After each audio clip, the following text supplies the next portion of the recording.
किसान मोर्चा ने मुख्यमंत्री के नाम तहसीलदार को सौंपा ज्ञापन, फसलों के दाम बढ़ाने की मांग। मंगलवार को भारतीय किसान यूनियन अराजनीतिक संगठन ने मुख्यमंत्री के नाम बड़वारा तहसीलदार संदीप सिंह को ज्ञापन सौंपा है। किसानों ने पूर्व में किए गई घोषणाओं को पूरा करने की मांग की है। भारतीय किसान यूनियन और राजनीतिक संगठन के जिला अध्यक्ष सुधीर सिंह ने बताया कि मध्य प्रदेश के 2023 चुनाव में भारतीय जनता पार्टी ने किसानों को लाभ पहुंचाने के लिए 3100 रुपये प्रति क्विंटल धान और 2700 रुपये प्रति क्विंटल गेहूं समर्थन मूल्य पर खरीदने की घोषणा की थी, जिसे आज तक लागू नहीं किया गया है, जिससे पूरे मध्य प्रदेश के किसान अपने आप को ठगा महसूस कर रही है। इसके अलावा क्षेत्र में बिजली कटौती से आम जनता के साथ साथ किसान भी त्राही हो रहा है। पर्याप्त विद्युत न मिलने से धान की फसल किसानों के सूखने की कगार में आ गई है। इन्हीं तमाम मांगों को लेकर आज माननीय मुख्यमंत्री के नाम ज्ञापन सौंपा है। पहले चुनाव के दरमियान शिवराज सिंह चौहान जी आए थे और उन्होंने किसानों की मट्टी भी बहुत महंगे तक किसानों की मट्टी भी खरीदने की बात कही थी और उन्होंने कहा था कि मिनिमम जो धान का रेट रहेगा वो 3100 रुपये रहेगा, जो कि आपके छत्तीसगढ़ में चल भी रहा है।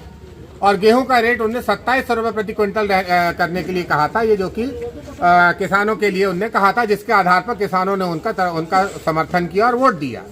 आज ये स्थिति है, किसानों को 2 साल गुजर गए, 2 फसल कार्यकाल गुजर गए हैं, जिसमें कि उन लोगों ने बिल्कुल भी ध्यान नहीं दिया और वही मिनिमम सपोर्ट प्राइस हमको मिल रहा है।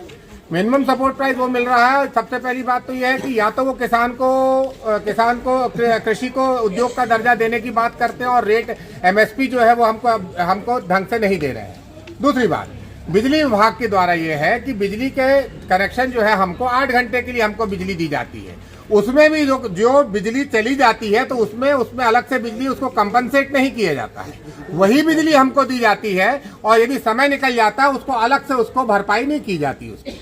तो यह चीज जो भरपाई नहीं की जाती है हमारी, तो यह तो किसान का अधिकार है। यह तुम्हारे किसी कार्यक्रम के अंतर्गत तुम्हारी बिजली गई है, उससे हम लोग किसान क्यों भोगे उसको। दूसरी बात, क्या किसान को यदि प्रगति के रास्ते पे उसकी आय दुगना करने की स्कीम तुमने कहीं बना रखी है, तो बिजली की इस प्रकार से कटौती कर उसको देना, प्रसाद के रूप में देना, क्या किसान इसमें अपना खुद जी पाएगा या अपने बाल बच्चों को जिला पाएगा? देश की प्रगति में क्या साथ दे पाएगा? रोग का तात्पर्य है कि किसान को भी 24 यही मांगे थी। और स्वामीनाथन रिपोर्ट के विषय में भी इन लोगों ने C2+50 के विषय में कोई चर्चा नहीं करी, जबकि 2014 के घोषणा पत्र में 8वें नंबर पर स्वामीनाथन रिपोर्ट जो थी वो सर्वोपरि उसमें थी।